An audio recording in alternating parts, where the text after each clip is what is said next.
aujourd'hui, je vous retrouve pour une nouvelle capsule sur les cours d'astrologie pour les débutants, pour ceux qui n'y connaissent rien à l'astrologie. Et je vais vous envoyer plein de petites capsules tout au long du chemin pour vous initier à l'astrologie, pour comprendre les nouvelles lunes et les transits planétaires qui vous arrivent sur votre thème et dans l'énergie planétaire aussi de ce qu'on peut vivre et essayer de le comprendre et comprendre qui nous sommes comme une boussole. Voilà, donc je vais poster régulièrement ces capsules au fur et à mesure pour vous initier. Je ne prétends pas vous apprendre l'astrologie ou devenir astrologue, absolument pas. C'est beaucoup plus complexe que ça. Et je tiens à signaler aussi qu'on peut faire son thème, qu'on peut comprendre des notions, mais que si on veut se plonger vraiment dans l'astrologie, il faut une formation ou vraiment se plonger dans des livres. Donc, je vous sollicite à aller explorer tout ça, approfondir tout ça si ça vous intéresse. Maintenant, si c'est juste pour vous orienter comme une petite boussole de temps en temps avec les énergies, eh bien n'hésitez pas à suivre toutes les vidéos du début jusqu'à la fin et d'aller regarder la vidéo numéro 1 sur l'histoire, la 2, etc. Donc je vais vous apprendre même à sortir votre thème natal, enregistrer votre carte du ciel et de voir avec les transits ce que ça peut donner au fur et à mesure des pleines lunes et voir des nouvelles lunes. Et puis j'approfondirai au fur et à mesure. Maintenant, ça ne remplace pas un astrologue sur son thème natal pour aller voir en profondeur vraiment qu'est-ce qu'on doit travailler, qu'est-ce qui nous attend comme transit, comme événement, comment on doit le vivre et qui nous sommes, hein, comme je le dis sur la deuxième capsule, où on ne peut pas demander à l'autre de nous comprendre aux autres, où c'est à nous d'explorer notre monde et à savoir qui nous sommes. Et c'est un outil extraordinaire qui vraiment nous guide. Comme je dis, nous sommes nos meilleurs amis et nos pires ennemis. Et si nous n'apprenons pas à savoir qui nous sommes et comment le positionner dans la vie, eh bien, on est un petit peu perdu et ramassé parfois et bouleversé par les événements qui sont là pour nous aider à grandir et à comprendre. Voilà, les planètes ne sont pas là pour nous punir ou le destin, ils sont là pour nous transformer, pour nous éveiller, même si ça paraît parfois compliqué ou douloureux. Et puis, ça permet d'aller vraiment au cœur de soi-même pour approfondir nos connaissances, nos compétences et savoir collaborer avec les autres.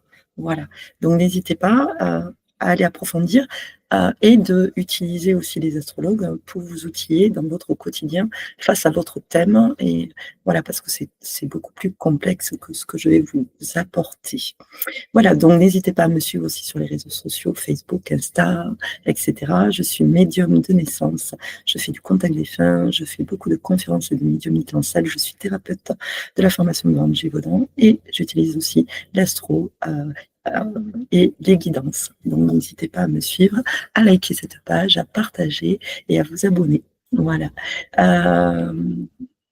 Quoi vous dire? Alors, aujourd'hui, on va parler, désolé pour le bruit des voitures. Je ne suis pas dans la forêt.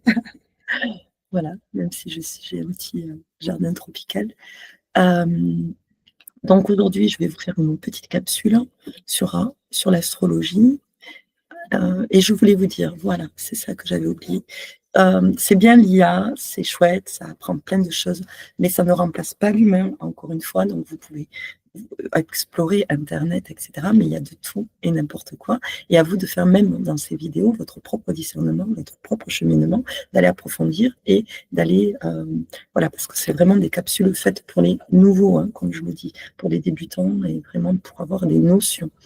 Donc l'IA, voilà, moi je ne connaissais pas trop, je ne suis pas très outillée pour ça. J'ai demandé à mes enfants de m'expliquer un petit peu et on a été faire mon thème par curiosité. Et ça ne me donnait pas le bon ascendant. Je suis ascendant Balance et ça me donnait l'ascendant Vierge. Donc faites attention à vos recherches Internet, etc. parce que ça peut fausser tout le thème et ça ne remplace pas un humain. Voilà, mais ça ne vous empêche pas d'aller explorer quand même. Alors, je vais vous partager mon écran pour cette vidéo, cette petite capsule qui est un peu plus longue cette fois-ci, sur la structure du thème. Donc, on va commencer à décortiquer le thème, mais on ne va pas y rentrer complètement dedans. Hein. On va commencer à explorer le thème. Aujourd'hui, pour la capsule numéro 3, structure d'un thème natal. Qu'est-ce que c'est? Comment ça fonctionne? Donc, après, j'y reviendrai sur ces notions-là sur d'autres vidéos, évidemment. Alors, Voilà, donc je voulais aussi vous faire une petite météo astrale avec des informations. Donc, n'hésitez pas si vous venez dans la région de Toulouse, parce que moi, je traverse la France et dans mes séances à travers la France et pays francophones, en visio et en présentiel du côté de Toulouse. Voilà. Toulouse, la ville rose. Donc, si vous allez vous promener par là, n'hésitez pas à aller sur la place du Capitole et vous y verrez les signes astrologiques dessinés. Voilà, donc j'ai souvent pris des photos sur cette place avec mes signes astrologiques du zodiaque. Donc n'hésitez pas à aller explorer cette ville rose qui est magnifique. Et vous y verrez les signes du zodiaque, votre signe solaire. Voilà, qu'est-ce qu'un thème natal? Donc on va pouvoir aller décortiquer tout ça. Je vais vous mettre des petites informations. Je vais me mettre en rouge ou en vert. Allez, on va laisser en vert. Voilà. Alors, vous voyez un thème natal. Donc, vous voyez à l'intérieur, il y a des traits rouges, verts, bleus. Ça, ce sont des aspects qu'on appelle des aspects dissonants, des aspects difficiles, les rouges, et les aspects les plus facilités qui vont vous aider à faciliter les énergies, à les mettre en place. Voilà, comme des partenaires qui vont vous aider à faciliter les choses. Donc, ça s'appelle des aspects, on y viendra plus tard. Ensuite, un peu plus à l'extérieur, ici, si vous voyez mon petit rond, voilà, ici, ce sont les signes du zodiaque. Alors, il va falloir vous les apprendre par cœur et de vous imprimer les fiches, de vous prendre en photo les fiches et de vous les imprimer à la ligne pour pouvoir comprendre qu'est-ce que ça signifie au fur et à mesure. On y viendra sur les signes astrologiques et leur signification. Ce sont là, c'est le zodiaque, en fait. Voilà. Donc, on part du bélier jusqu'au poisson, et on y viendra. Et ensuite, tout autour ici, vous voyez qu'il y a des planètes sur votre thème natal. Au moment de votre naissance, n'hésitez pas à aller voir la capsule numéro 2 sur le cours pour un petit peu plus de détails. Donc, le thème natal de naissance, au moment de votre naissance, qui va vous poursuivre toute votre vie, et vous allez cheminer avec comme une boussole, comme des clés sur le chemin, comme le petit poussé qui vous amène des choses. Et ce thème est figé au moment de votre naissance. C'est une cartographie du ciel vue de la Terre au moment de votre naissance, puisque j'utilise l'astrologie tropicale des saisons. Donc voilà. Et puis, sur votre carte, bien sûr, vous êtes le petit bonhomme sur la Terre au moment de votre naissance, et vous allez cheminer avec votre thème et le faire évoluer en fonction de votre état de conscience, de vos thérapies, de votre compréhension, si vous voulez bien évoluer. Voilà, ou rester figé, c'est à vous de voir. Pour pouvoir évoluer, il faut pouvoir grandir et se connaître et avancer et comprendre les choses, les blocages, etc. Et à ce moment-là de votre naissance, ce thème va évoluer en fonction de vous, de ce que vous allez faire dans votre vie, quelles décisions vous allez prendre dans votre vie, dans différents domaines, que ce soit le travail, dans la famille, dans les relations avec les enfants, avec les amis, avec comment vous voyez le monde, comment vous voyez votre monde intérieur et extérieur. J'espère que c'est très clair pour vous, mais c'est pas parce que vous êtes sur la planète là et que vous êtes figé, même si ce thème va évoluer de naissance, que les planètes autour de vous continuent pas à tourner. La Terre continue à tourner et les étoiles aussi. Donc, ces événements planétaires, qu'on appelle les planètes, vont tourner sur votre thème et vont vous amener des événements. Donc, n'hésitez pas à revoir la vidéo numéro 2. Donc, là, je vous dis, c'est les aspects, ce sont les associations entre les planètes, comment ils se relient entre elles, comment ils vont fonctionner et communiquer entre elles. Là, ce sont les signes du zodiaque, les énergies, de comment les planètes, quelle énergie vont amener les planètes, de quoi on parle. Et là, ce sont les planètes tout autour, au moment de votre naissance, qui sont figées comme une carte du ciel. Mais la Terre continue à tourner, donc les planètes continuent à tourner. Donc quand on fait les transits, eh bien, on va voir quelle influence ont les planètes sur notre thème à ce moment-là. Donc, on peut également faire, par exemple, un thème d'une société ou d'un partenariat, un thème d'un couple. d'un enfant qui naît. Voilà. On peut figer le temps ou qu'est-ce qui se passe dans le ciel à ce moment-là, quand on crée une entreprise, par exemple, et voir ce que ça peut donner, comment elle peut évoluer. C'est très intéressant et très enrichissant, mais c'est très vaste, l'astrologie. Voilà différents thèmes. Donc, vous voyez qu'il y a différents thèmes. Donc, on voit un thème ici, le premier, où il y a beaucoup de planètes en bas, dans les signes et dans les maisons. On va aller voir ça tout à l'heure. Et ici, les planètes sont plus ici. Donc, vous voyez que tous les thèmes sont différents à chaque naissance. Vous voyez que là, on a la Lune et les planètes en haut et la Lune. Et là, la planète sur le thème est en bas. Et tout ça, ça signifie quelque chose. On va le voir sur un découpage sur une prochaine vignette. Alors, quand il y a des jumeaux, par exemple, ils vont avoir effectivement, au même endroit, au même moment de la naissance, le même thème. Maintenant, ils ne vont pas le vivre de la même façon et de la même manière, parce que les énergies, comme un bélier, par exemple, il y en a un qui va foncer et d'autres qui vont être beaucoup plus patients parce qu'ils ont d'autres planètes dans d'autres thèmes, par exemple des signes de terre, le taureau, qui va prendre le temps, donc qui va tempérer, par exemple. Mais le bélier, si par exemple on a exactement le même thème, on ne va pas le vivre de la même manière parce que le signe du scorpion, par exemple, soit il va gérer, il va beaucoup avoir de la réflexion à l'intérieur de lui, soit d'autres vont plus l'expulser à l'extérieur. Voilà. Donc, ils ne vont pas agir de la même manière, de la même façon, ils n'ont pas le même vécu, ils n'ont pas le même karma, donc ils vont le vivre de différentes manières malgré tout. Donc, vous voyez que, voilà, je voulais vous montrer la différence de deux thèmes natals, de deux personnes nées à un moment différent, ou des transits différents suivant les cartes du ciel que le ciel nous propose actuellement. Par exemple, ça c'était, on peut dire, il y a un mois, et ça c'est aujourd'hui. Eh bien, les planètes ont tourné. J'espère que c'est assez clair. Donc, je vous remontre la composition d'un thème, les aspects, le zodiaque, avec les signes qu'on va apprendre, et les planètes au moment de votre naissance qui sont figées, mais qui continuent à tourner, donc vont venir se positionner d'autres planètes ici. Par exemple, là, on va avoir, par exemple, Jupiter qui va venir se positionner dans le ciel. Là, on va avoir Vénus actuellement, enfin, qui n'est pas actuellement, hein, mais la planète Vénus qui va être dans le taureau, par exemple. C'est juste des exemples, c'est pas ce qui se passe actuellement dans le ciel. Mais on va venir superposer, par exemple, Vénus sur Mercure, actuellement dans le ciel qui va agir sur notre thème natal. J'essaie de simplifier, mais ça paraît complexe, donc n'hésitez pas à revoir ces vidéos, à les revisionner. Alors, si on découpe, par exemple, votre thème natal, admettons que là, on met votre carte du ciel, ici. Si on la découpe en 4, voilà. Suivant si on a les planètes ici, ou plus ici, on va développer des choses différentes. Et pareil, tous les thèmes sont composés d'un ascendant, on y viendra, d'un milieu du ciel, d'un descendant et d'un fond du ciel. Donc, qu'est-ce que signifie l'ascendant?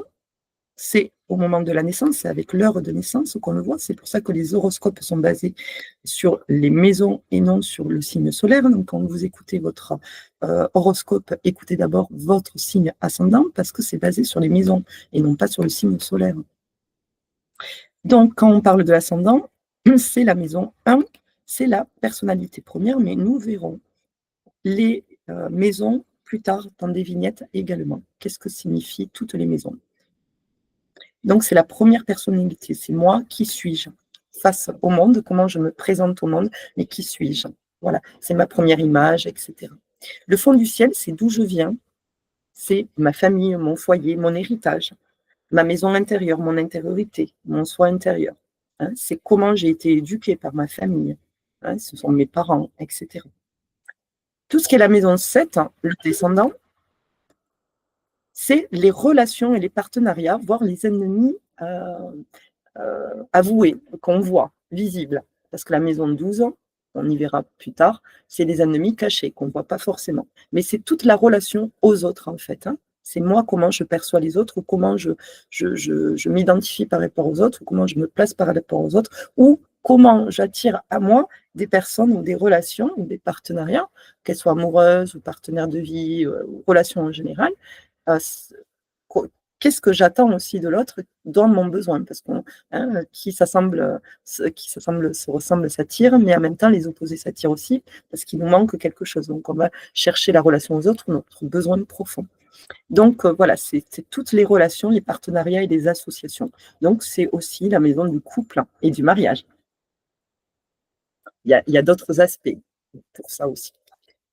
Et le milieu du ciel, c'est le zénith qu'on appelle, c'est là où il y a le soleil sur notre tête, c'est le zénith, c'est le chemin de vie, c'est quand même le besoin de briller quelque part, hein, de comment, quand on va partir de l'autre côté, qu'on va laisser notre enveloppe physique pour une enveloppe spirituelle. Qu'est-ce qu'on a envie de laisser sur Terre comme trace, en fait? Et suivant le signe où c'est, les planètes qu'il y a à l'intérieur, qu'est-ce qu'on a envie de laisser? Moi, je sais que j'ai un milieu du ciel en cancer. Eh bien, j'ai envie de laisser à mes enfants, comme héritage, ou les gens qui m'entourent, ben, que j'ai pu vous sécuriser, vous apporter du bien-être, de la douceur, de l'amour, de l'accompagnement, voilà, et de la sécurité, et de vous accompagner. Et voilà, j'ai un milieu du ciel, et d'ailleurs, je travaille, hein, puisque c'est la carrière professionnelle, c'est l'accomplissement aussi, c'est l'objectif de vie. Donc, ben, moi, je travaille depuis la maison, vous voyez, depuis mon foyer. Et donc, c'est le signe du cancer qui est le foyer qui représente la sécurité. C'est dans le ventre, hein, mais tout ça, on y viendra. Voilà un petit peu pour cette vignette. Donc, n'hésitez pas à la reprendre, hein. Donc, je récapitule, hein, quand on divise le zodiaque en 4. Là, on a l'ascendant, le descendant, le fond du ciel, qui est là, et le milieu du ciel, MC. Voilà. Donc, voyez où vous avez des planètes. Et déjà, on commence à comprendre qu'est-ce qu'est l'ascendant, qu'est-ce qu'est le descendant, qu'est-ce qu'est le milieu du ciel, et qu'est-ce qu'est le fond du ciel. Ce sont des points très importants dans le thème. Donc, on va parler de un petit peu la structure. Donc, qu'est-ce que ça vient nous raconter dans le thème?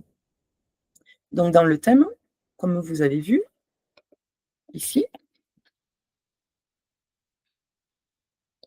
nous avons bien les aspects, les signes du zodiaque, les maisons qui sont tout autour. 1, 2, 3, 4, 5, 6, 7, 8, 9, 10, 11, 12.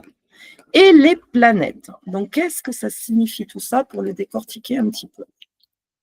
Donc, qu'est-ce que ça raconte? Ça vient raconter que les maisons, ce sont les domaines de vie. 1, 2, 3, 4, 5, 6, 7, 8, 9, 10, 11, 12 dans le thème. Ce sont les maisons qui commencent par la maison 1 à l'ascendant. L'ascendant, c'est très important et on y viendra plus tard. Ce sont les domaines de vie. La maison 1, c'est qui suis-je, comment on me reconnaît, mon identité, hein, c'est tout ça. C'est qui suis-je et comment on me perçoit. Les signes du zodiaque, ce sont les énergies qui agissent. Donc, dans quelle maison elles agissent? Par exemple, on va dire la maison du partenaire ou du partenariat, du mariage, j'ai le signe du Verseau. Donc, moi, dans le couple ou dans les partenariats, j'ai besoin de liberté parce que le Verseau, on y viendra plus tard, hein, sur les énergies des signes, c'est un besoin de liberté, d'indépendance, d'autonomie, de réforme. Il a besoin d'avoir, il aime les technologies. Bon, on y viendra au fur et à mesure, hein, mais il a besoin de fraternité, hein, c'est un signe de fraternité, d'humanisme.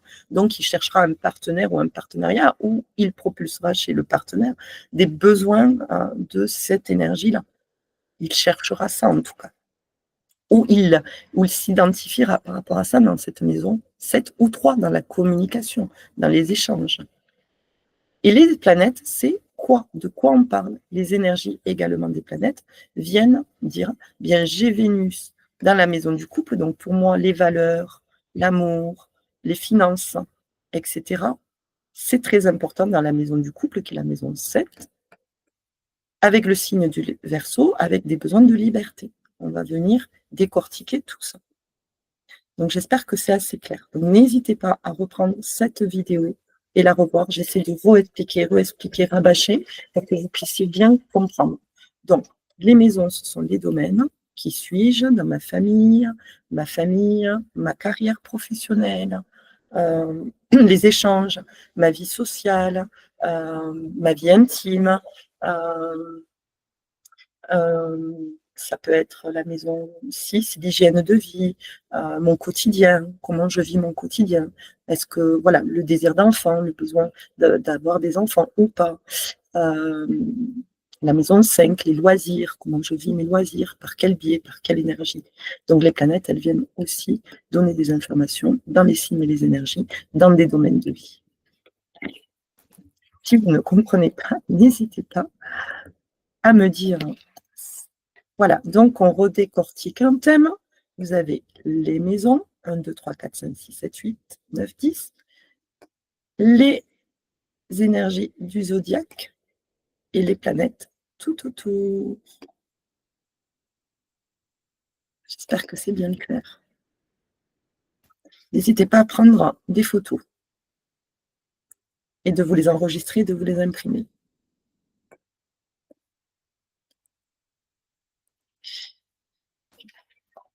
Donc voilà comment le thème est constitué. Les transits, les signes du zodiaque, les maisons et les planètes. Déjà, si vous apprenez que ça, et puis voilà, c'est déjà bien. Après, il y a l'ascendant, qui suis-je? Le descendant, c'est ces petites, on appelle ça des cuspides, ces petits traits comme ça, on y viendra aussi. Et les planètes. Chaque zodiaque est découpé en 30 degrés égal. Ça dépend de ce que vous utilisez comme logiciel et comme... moi, j'utilise Placidus, donc j'ai des maisons quasiment égales. C'est 30 degrés chaque signe. Maintenant, les maisons ne sont pas forcément à part égale dans chaque signe. Vous voyez que la maison 12, elle démarre en Lion, avec la petite cuspide ici, et elle arrive en Vierge jusqu'à l'ascendant. Donc, ça veut dire qu'on a double énergie dans cette maison. On a à la fois le Lion et à la fois de la Vierge, puisque la cuspide est là, et elle s'arrête là. Ici et ici. Ici et ici. Vous voyez ? Voilà, cette vidéo est un petit peu plus longue que les autres. Alors ça, c'est très important à apprendre par cœur. Je vous invite à l'imprimer aussi également, surtout cette fichette, parce qu'elle va vous aider et vous allez devoir apprendre par cœur, parce que vous avez vu que sur le thème, il y a les signes du zodiaque, comme ça, mais vous ne savez pas forcément ce que ça signifie. Donc, vous allez devoir apprendre que le bélier, c'est 7 hiéroglyphes. Le taureau, c'est ça. Le Gémeaux, c'est ça. Donc, n'hésitez pas à avoir cette fiche à côté de votre thème quand on l'étudiera. Voilà. Le Lion, la Vierge, la Balance, le Scorpion, le Soleil, le Sagittaire, pardon, le Capricorne, le Verseau et le Poisson. Donc, en général, le Bélier, c'est la maison 1. Alors, ça ne veut pas dire que c'est la maison 1, c'est deux choses différentes, mais c'est associé à la maison 1. Maintenant, ça ne veut pas dire que le bélier, dans votre thème, si vous êtes du signe, par exemple, solaire bélier, qu'il atterrit forcément dans la maison 1. Il peut atterrir dans la maison 3. D'accord ? Ensuite, Mars, c'est sa planète dominante, qu'on dit il est dans son domicile. La planète du bélier, c'est Mars. La planète du taureau, c'est Vénus. La planète du Gémeaux, c'est Mercure. La planète du Cancer, c'est la Lune. La planète du Lion, c'est le Soleil. La planète de la Vierge, c'est Mercure. La planète de la Balance, c'est Vénus aussi. La planète du Scorpion, c'est Mars et Pluton, puisque Pluton est arrivé bien plus tard. Le Sagittaire, c'est Jupiter. Le Capricorne, c'est Saturne. Le Verseau, également, il a deux symboles de planètes, c'est Saturne et à la fois Uranus. Et le Poisson, c'est Neptune. Et on viendra comprendre qu'est-ce qu'est le bélier, qu'est-ce qu'est le taureau, qu'est-ce qu'est le gémeaux, que signifie le cancer, le lion, etc. Et les planètes, etc. Et les maisons également. Donc, imprimez-vous cette fiche et pour l'avoir avec votre thème que je vais vous proposer d'imprimer également. On va apprendre à sortir sa carte du ciel également. Donc ça, c'est à apprendre par cœur ou à voir à côté voilà comment c'est. Vous voyez que là, le soleil, hein, c'est notre signe solaire. C'est notre signe solaire ici. C'est quand on dit je suis Cancer, je suis Taureau, je suis Sagittaire, je suis Capricorne. Ça veut dire qu'on a le soleil là. Et quand on écoute l'horoscope, souvent on écoute son signe solaire, alors que l'horoscope est basé sur les maisons 1, 2, 3, 4, 5, 6, 7. Donc si c'est basé sur les maisons, il faut entendre, il faut écouter votre ascendant avant votre signe solaire, ce qui ne vous empêche pas après de lire votre soleil et où se situe votre lune, qui est par exemple là en Capricorne dans la maison 4. On le voit. Elle est dans la maison 4. Donc tout ça, va falloir l'interpréter. Qu'est-ce qu'est une lune en Capricorne? Qu'est-ce que ça veut dire en maison 4? Et tout ça, je vais vous l'expliquer dans les nouvelles lunes et les transits. Mais il faut que déjà vous compreniez ça, que vous n'êtes pas que votre signe solaire, parce que vous voyez que dans la maison 4, il y a aussi Mars, la planète de l'action. Dans la maison 4, il y a aussi la Lune, les émotions, par exemple. Et en maison 5, on a Mercure, en Verseau, par exemple, qui signifie le domaine des amours aussi, un peu comme la maison 7, sauf que ce n'est pas le mariage. Les enfants, comment je vis avec les enfants, comment je vois et je pense avec les enfants, avec mes loisirs, et aussi mes amours, par exemple. Il y a Vénus dedans, la planète de l'amour. Donc, vous voyez qu'on est tous les signes qu'il va falloir décortiquer tout ça. Donc, il n'y a pas que le signe solaire, il y a tout le reste à regarder sur notre thème. Et donc, on va après, voilà, mélanger les planètes, les maisons et les signes et les aspects. C'est pour ça qu'il faut qu'on va intégrer tout ça, toutes ces notions-là de base. Voilà, donc je vous souhaite en tout cas de ne pas hésiter à partager, liker, s'abonner à cette vidéo et à la revisionner. Et je vous souhaite vraiment de bonnes vacances pour ceux qui le sont. On se retrouve pour la prochaine vidéo. Et je vous dis à très vite pour la prochaine capsule. J'espère que ça a été très clair pour vous. À bientôt.